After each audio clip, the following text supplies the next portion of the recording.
Well, thank you for having me. This is a unique experience. First of all, probably for you, because I'm willing to bet that I'm the only United Church member of provincial parliament that you've had up here, clergy person. I'm going to tell you a story about how I came to Emmanuel Howard Park United Church. It's a very mystical, magical place, and a woman there named Bernice, and another woman there named Toby Dancer. And one of the bills that I've introduced that got passed into law in 2012 was to add gender identity and gender expression to the Ontario Human Rights Code. And that's called Toby's Law after Toby Dancer. So anyway, I was called, as they say in the church, to be the clergy person at EHP on Roncesvalles Avenue in Parkdale High Park. And the only reason I got the job, because I'm a woman, was that the church had 2 years left of life. So they figured, and they said this to me, you're our Hail Cheri pass. And so they called me in. They had just enough funding to get them through 2 years, and they figured, well, do your best. It can't be bad. It can't be as bad as it's been in the last few years. This is a church that holds about 1,000 people and had about 50 people in the pews. So I did what young seminary students do back then. This is going back 20 years. And I tried everything. You know, I had rock bands, we had yoga, we had every group, we had Reiki training, you name it. We rented the space out to everybody, including faith healers and every single kind, I think, of naturopath that there is. And we still weren't paying the bills. And in fact, the rock service that we started, I think there was this young rock band, and all they had that turned out for that service were their friends and parents. And finally, we had children performers who came. And we thought, well, at least we'll attract young families into the sanctuary this way. And they didn't, you know, we sold all these tickets and they didn't show up. It was unbelievable, at which point I turned to the board and I said, you know, if Jesus himself came back, we couldn't fill this place. Like, we are fucked. So at that point, we only had 1 year left of life in the church. And I thought, you know what? We're doomed. So why don't we just do something really simple, like Jesus and his ragtag bunch of followers did? Why don't we just, you know, feed people who need food? Why don't we do that? So that's what we did. We opened up the sanctuary on Sunday nights, and we had meals for people, invited people in from around South Parkdale. And there was a couple of rules for coming to those meals. You had to be street involved. You had to be hallucinating. And you had to be drug involved. We didn't want any normal people there. We tried it with normal people. It didn't work. And so the services were really whacked out.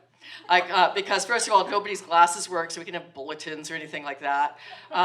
We didn't have any music because we couldn't afford to pay any musician. So we used to say we sang Acapulco every Sunday night.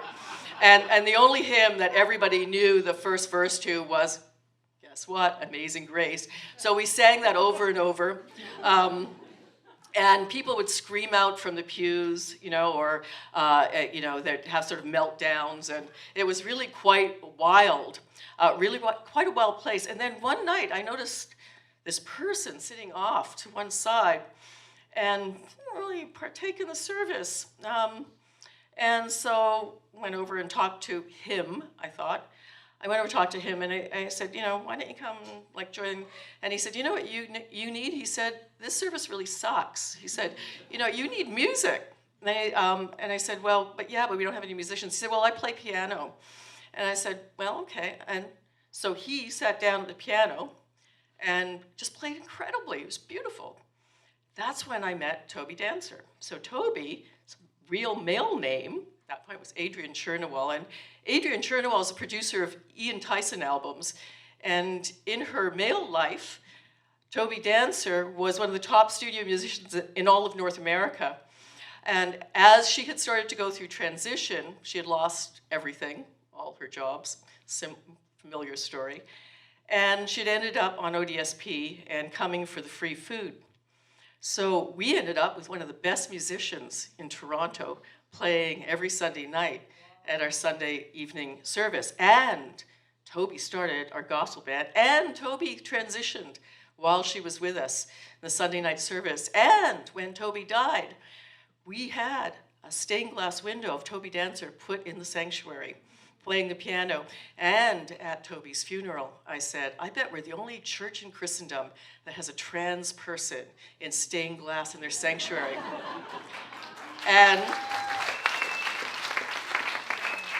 But I was wrong, because somebody screamed out at the funeral, said, what about Joan of Arc? And they were right. So that's Toby Dancer. And then there was Bernice. So we had a meal every Sunday night. And again, very interesting folk would join us for that meal. It was very rowdy, lots of fun.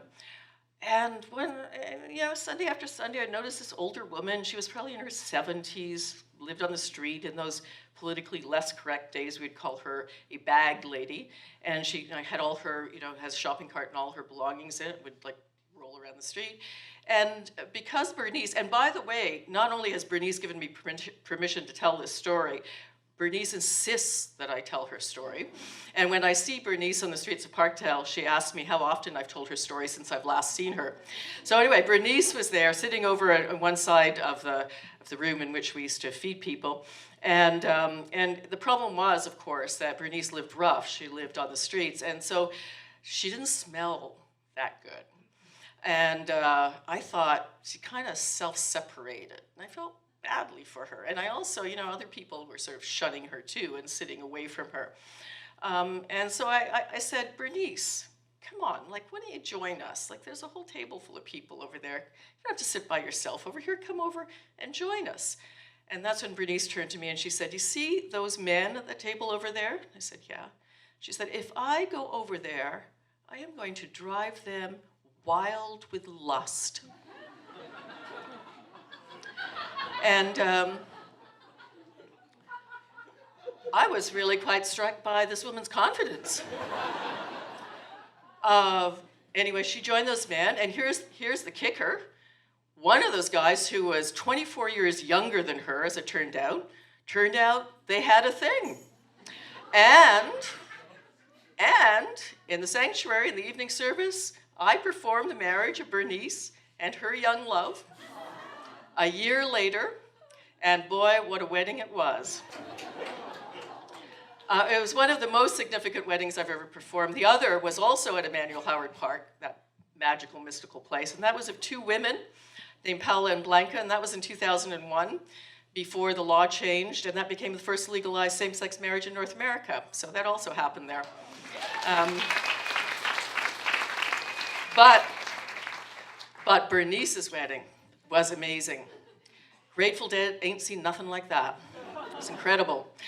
First of all, just picture the congregation filled with nothing but street people, people with all sorts of diagnoses, people on all sorts of drugs, people who did not stick to the script ever, and not 1 cent did that wedding cost, because everybody pitched in food. We got the food from our normal places, Second Harvest and stuff. We found a wedding dress for Bernice from Value Village. It was great. Guys were wearing tuxedos. It was amazing. There were flower girls from somewhere, I don't know. And then we had this big feast, and it was one of the best weddings. And I would advise you, that's the only kind of wedding to have, is one that costs nothing. So those were a couple of tales from the mystical, magical place called Emmanuel Howard Park United Church. And then I made the great mistake of getting elected. No, actually, it hasn't been. The reason I ran for office was to bring in laws like Toby's Law. And today, when I brought in that anti-reparation, anti-conversion therapy law, I thought, I really do this work because of those people. So I would simply like to end by saying, I occasionally drop back into that church myself in the evening. If you ever want to see a whacked out, crazy place that somehow acts as a sanctuary in the center of this amazing, whacked out, crazy city, that's a place to check out. Thank you.